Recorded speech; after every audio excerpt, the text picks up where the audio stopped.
Quando a gente tem um indutor, né? Vamos pegar aqui um trecho, tem um indutor conectado em série com um capacitor. A gente tem aqui um indutor de indutância L, né, e um capacitor fixo aqui de capacitância C.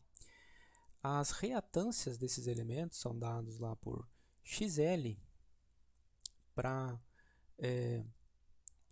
quando esses elementos eles estão ligados a um sistema com frequências senoidais, né? O XL ele é dado pela frequência radiana ômega vezes a indutância L. E o valor de XC, né, a gente tem lá que é dado por 1 sobre ômega C. Né? Se a gente tiver na frequência complexa, lá a impedância do indutor ela é dada por SL e a impedância do capacitor é dado por 1 sobre SC. Né?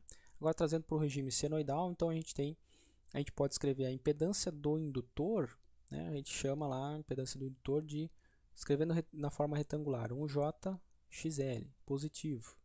E a impedância do capacitor é o menos JXC, certo? Se eu chamar esses terminais aqui, o terminal A e um terminal B, quando esses elementos estão conectados dessa forma, a impedância total, a impedância equivalente entre esses terminais, certo? Entre o A e B, é uma ligação série. A gente tem uma impedância JXL mais uma impedância menos JXC, que é a impedância do capacitor. Tá? Combinação série, soma-se as duas impedâncias. Então a impedância total ela vai ser dada lá por J, a diferença entre o valor de XL em ohms menos o valor de XC em ohms calculados. E o XC e o XL tem um valor que depende da frequência ômega. Né? Aqui assumindo que o L e a indutância e a capacitância são fixos. Tá? Isso aqui é dado em ohms. Certo? Isso aqui a gente já conhece o comportamento de impedância aqui em regime senoidal. Né? Agora, o que acontece quando este valor aqui, ó, a gente tiver esse valor zero? Ou seja, para a condição em que o valor de XL ele dá exatamente igual ao valor de XC. O módulo desses valores, a reatância indutiva é igual à reatância capacitiva. Bom, a gente tem aqui uma impedância total desses elementos, né? A gente vai ter uma impedância total que é nula. Então, a impedância equivalente dessa combinação série de um indutor com um capacitor para uma certa frequência, ele vai acontecer que a impedância é 0 ohms, ou seja, isso aqui é um curto-circuito. A impedância nula é um curto-circuito. E a gente ter um curto-circuito formado para uma certa frequência aqui entre os terminais A e B, né, vai gerar um comportamento que a gente chama, isso aqui acontece, numa ressonância para uma certa frequência que a gente chama de ressonância série.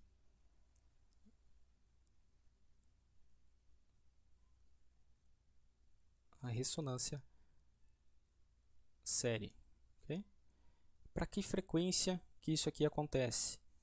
Bom, para onde XL é igual a XC. Para que frequência radiana? XL é dado por ômega vezes L e o XC é dado por 1 sobre ômega C. Então, se a gente exatamente para a frequência onde esses valores forem iguais, a gente tem que passando o ômega lá para o outro lado, ômega ao quadrado é igual a 1 sobre LC. E aí, a gente tem que, então, ômega é igual a mais ou menos 1 sobre raiz de LC. Uma frequência radiana negativa não tem sentido físico, né, para análise aí de circuitos, então a gente assume que essa frequência de ressonância ela acontece para a combinação para uma certa frequência em radianos que é dado por 1 sobre raiz de o valor da indutância vezes o valor da capacitância, certo? Então, para qualquer capacitor e qualquer indutor que eles forem conectados em série, pegar um indutor lá de 1 mH e um capacitor de 10 microfarad, existe uma frequência em que existe uma ressonância. Se eles forem conectados em série, a gente tem uma ressonância série e a impedância desses elementos conectados em série, ela vai ser nula, certo? Então, eu pegar esse capacitor, esse indutor, conectar em série, nesta frequência específica, eles vão ter um comportamento de um curto-circuito, certo? Ou uma impedância nula, tá? Isso a gente chama de uma ressonância série. Isso acontece qualquer indutor, qualquer capacitor que a gente pegar, eles vão ter essa frequência de ressonância, eles vão se comportar como um curto quando conectados em série, né? Só que isso acontece somente para uma frequência específica, certo? E se a gente pegar esses elementos e combinar eles agora na forma paralela? Então, peguei lá um indutor e um capacitor. E vamos conectar eles aqui em paralelo. E agora eu tenho aqui o que eu chamei de terminal A e o terminal B. Tá? Então, aqui no indutor eu tenho uma reatância JXL e no capacitor eu tenho uma impedância, né, menos JXC. Eu quero descobrir a impedância total aqui, a impedância equivalente entre os terminais A e B.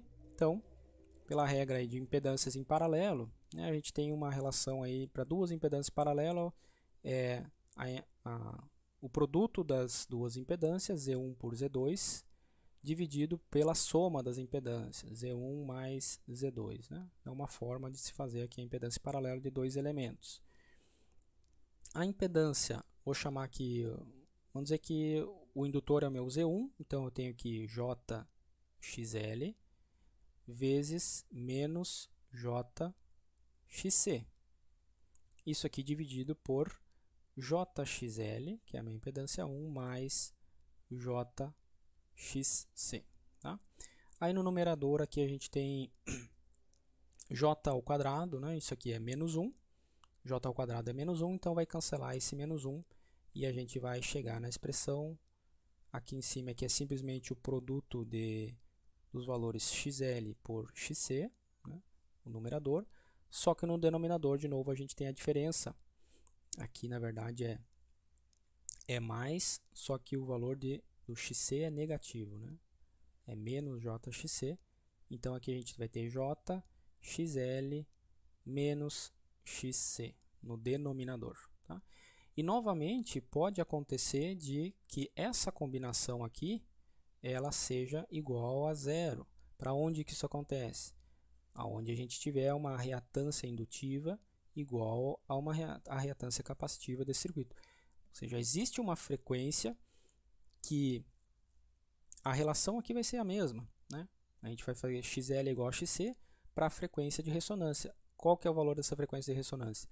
Lá para o valor de 1 sobre raiz de LC.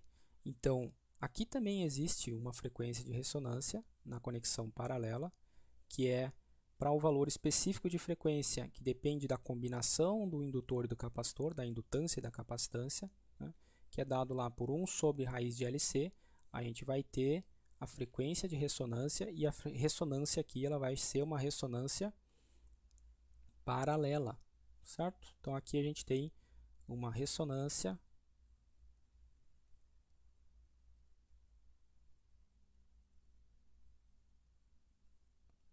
paralela, que a gente chama.